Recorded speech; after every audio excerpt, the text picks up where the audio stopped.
Hello, everyone. I am Mila. I am the marketing maven here at Florida School of Holistic Living. And this evening, I wanted to invite, hi, people. I wanted to invite everyone to meet Caitlin McMullen, who is going to be teaching a class entitled Plants as Kin, Reweaving Our Relationships. And Caitlin, as soon as you can, go ahead and request to join this live. I appreciate it so much. And thank you all for coming on. Caitlin is an awesome human, and she's going to be teaching a wonderful class called Plants as Kin, Reweaving Our Relationships. And I want to invite her on so she can talk about, yay, Magnolia and Pine has joined. So we're on.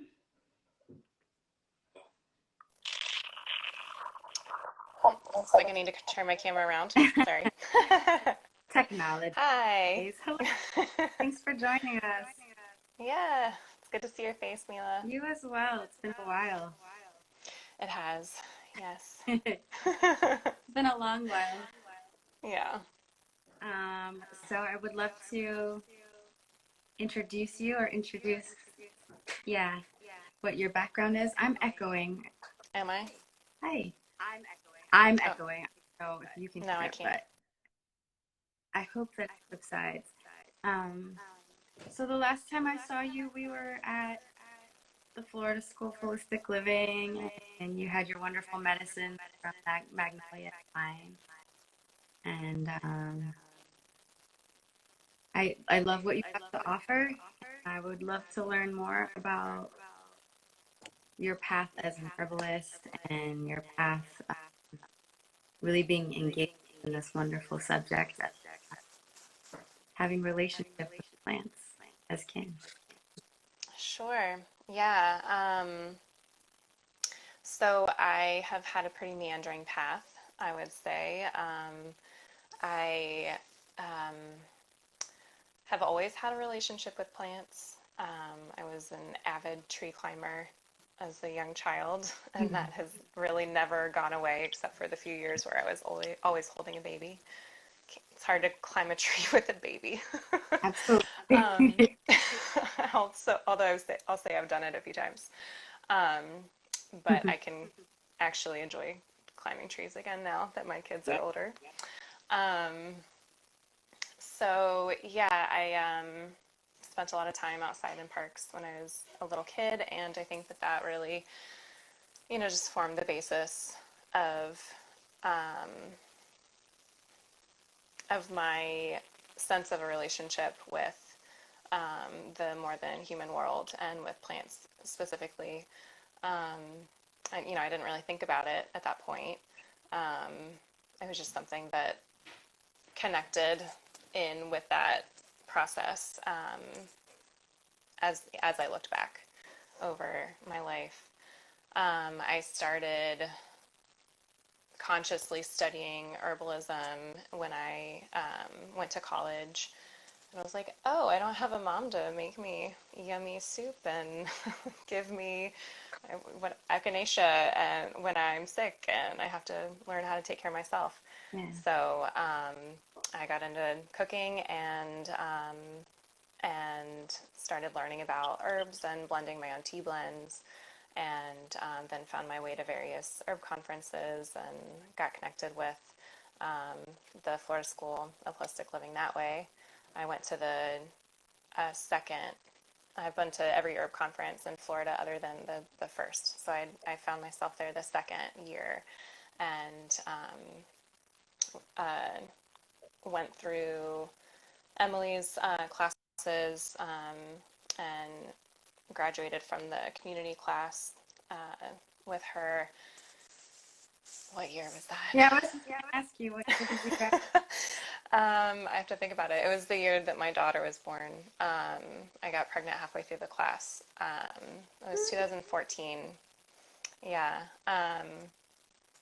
And, of course, going through the community herbalism class, you in that class, you do so much investigation into different pathways of being an herbalist and exploring what that looks like for you as an individual. And there are lots of things that called to me, and I was like, and also I'm going to need to let this momentum lie because I'm about to be, hanging out with an infant for until they're not an infant anymore. So I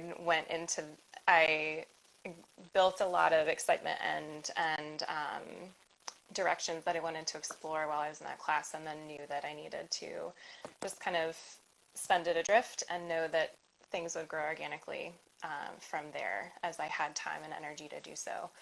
And so I dabbled in making herbal products and selling them for a little while, and the amount of time that I have alongside being a stay-at-home mom doesn't really make sense for me to keep doing that. So I've let that go. But I really love teaching. I loved teaching for a long time, and before I was ever an herbalist. And so that's felt like a good thing for me to continue doing. And so through all of this, I live on 5 acres with my partner and our 2 kids. And, yeah, it's lovely. I have to say it's been an incredible blessing during the last year in the pandemic to just be able to walk outside, and, my kids can walk outside and play, and we don't have to go anywhere to have access to that. So I know that that's an incredible privilege that I have. But so, yeah, we've been living there since 2013, and so really weaving into the land that I live on. And the first thing that we did was plant a whole bunch of fruit trees. So we have a big fruit tree orchard, and then we've done various projects with annual gardens and perennial gardens, and um, you know uh, making sure that we keep space for native plants. And so that really has been one of the I'd say like the deepest and the broadest ways that I've connected with plants over the years, because I get to see not only, the same trees and the same shrubs and the same, ground covers traveling across the ground season by season, but I get to see how they interact with each other over time, how they interact with the rest of the environment. All the insects. I've gotten so into insects because of how much I love plants. I'm like, well, now I have to learn all about insects because because of the relationships. Yeah. And I think that gets kind of to the heart of the matter of why I wanted to offer this class, because I've had countless times in my life where I've just found myself in moments of really deep connection with plants, often trees, but not always. Like in moments of deep emotional need, like I've sat with trees in grief, and, and just moments of overwhelm. And I honestly have found my direct relationship with plants to be incredibly necessary and healing and connecting for me. And as time goes on, I connect more with the soil and the insects and the birds and other pollinators, and all of the other pieces of the environment, all the living and maybe not quite living, maybe living. I'm pretty animist, so it's hard to say where I draw that line, but Totally. yeah, to not just view all of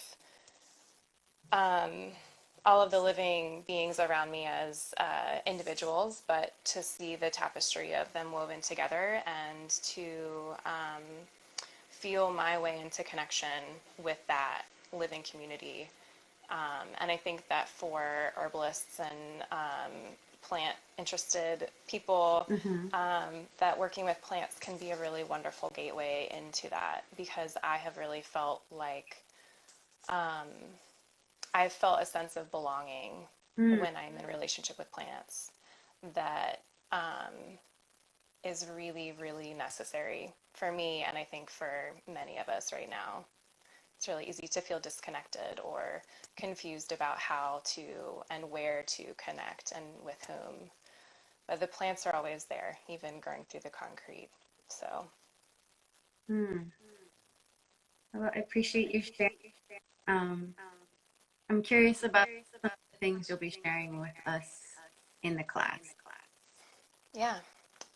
So I also have a history as, well, lots of different things, but a history with movement, many different movement practices and modalities, starting with gymnastics and moving through various forms of dance, including a few years as a professional dancer in a contemporary dance company.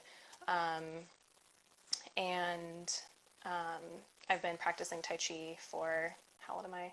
15 years now. And there are others that I can't remember right now. But movement and conscious embodiment practices have been a Mm. really, really big part of my life and how I situate myself in time, in space, and in relationship. And so I offered a class at Florida the Florida Herbal Conference in 2020 about embodiment for herbalists and how we can use different embodiment techniques and practices to inform our herbalist studies and experiences, and vice versa, how we can use different herbalism practices to deepen our own sense of embodiment. And so this is kind of an outgrowth of that general process. It's where I'm moving, and yeah, so this class is a further marriage of those things, of movement and embodiment and plant communication. Really Mm. is the focus of this class. So I find that a lot of teachers and a lot of books talk about plant communication. And I mean, I've been to some really great workshops about this. So this is not to say that there are not really wonderful resources and teachers out there. Yeah. But I find that it can be hard to access Yeah. those practices sometimes. It can be really easy to just get in our like logical, rational brain Mm-hmm. and be like, well, but how can I talk to a plant? What? And just Yeah. second guess ourselves and try to logic our way out of the experience that we're having in the moment. And really gifted teachers can bring us out of that very easily. And I've had some of those experiences with some really wonderful teachers. But I think, unless you happen upon one of those, one of those really amazing teachers, I think it will really help to try to come into that kind of exploration of listening to and communicating with plants through movement and embodiment exercises. So it's not going to be a dance class. It's not going to be a yoga class. It's not going to be Yeah. anything so structured. But one of my favorite forms of movement is just improvisational dance. Just doing whatever my body wants to do. Improv was always my favorite kind of dance. And one of the things that I love about it is the movement research Yeah. in your body, the conscious investigation of how our bodies want to be and where and how they want to be moving. And there are so many exercises and ways of playing and exploring with that can be accessible even to, people who are like, oh, I can't dance. Yeah. Everyone can dance, spoiler alert. But but it's not going to be a dance class, but we can pull a lot of those same ideas and processes of how to focus on our bodies and what we're feeling where in our bodies, Mm-hmm. and using that as a pathway into being really, really fully present in the moment. Because just getting there through mental meditation is really hard for a lot of people, myself included. So, full body, Mm-hmm. fully embodied, full self meditation, which involves movement for me, is more my speed. So, I wanted to offer a plant communication class that really started from a fully present, deeply embodied place. So we'll kind of waffle back and forth between focusing on plants and focusing on our bodies, um, and working with each to come into closer communication with both. Hello, Sejman. It sounds like it could also be very like fun and freeing as well. And I personally think it's very exciting to have this new approach. Um, so definitely something I'm interested in participating in. Yeah. Yeah. Uh, Yeah, I've never been very good at staying in one subject. I can't help but like blend things together. So um, it's fun to find new combinations of practices and mix them all around and hopefully make them more accessible to people. and I think embodiment practice is so useful in other modalities as well. So I think Yeah. that the pairing of the two is going to be such a wonderful, unique experience.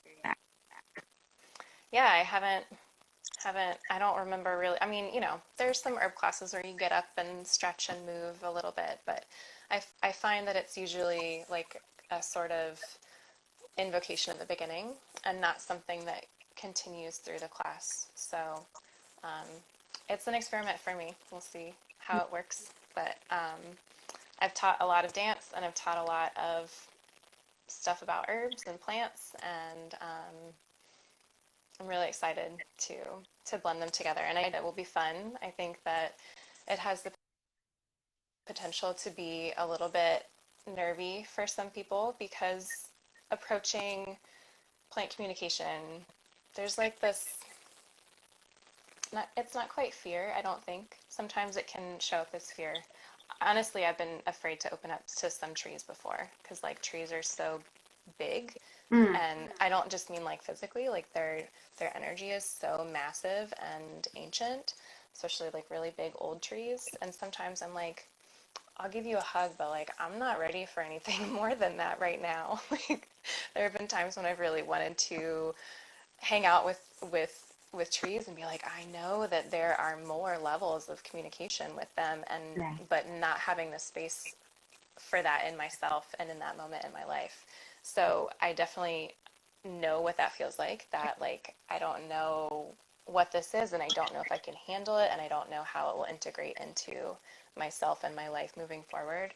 And also because it's, talking to plants is not something that we're trained to do in our majority culture. It's like seen as very out there and by many circles, and um, Yeah.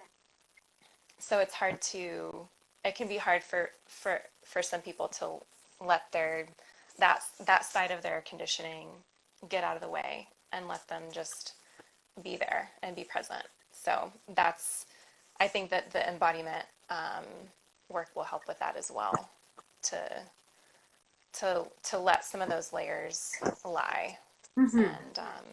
and just really focus on being present with the plants to whatever level we can be So and want to be. removing our limiting beliefs that not only can we communicate or talk to a plant, but listen to the Hmm. plant and Yeah. dance with the plant. Hmm. do Tai Chi with the plant. Yeah. I've personally had dreams where a plant will say, I want you to come, I want you to come touch my leaves.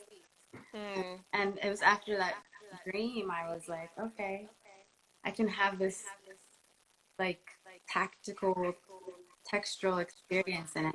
Like it really opened me up to being present. And it wasn't just sitting and looking. It was like I'm sharing an experience with that specific entity, whatever you want to call it. So yeah. I'm totally on board for this kind of experience. I Yeah, and I think like what you were just talking about, that it seemed like what I feel and what I experience is that when we find ways to be really in the present moment, especially when we're in relationship Mm, with another being in that present moment, um, it opens up so many other layers of possibility and choice. mm-hmm. And I think that the more we know how to experience, um,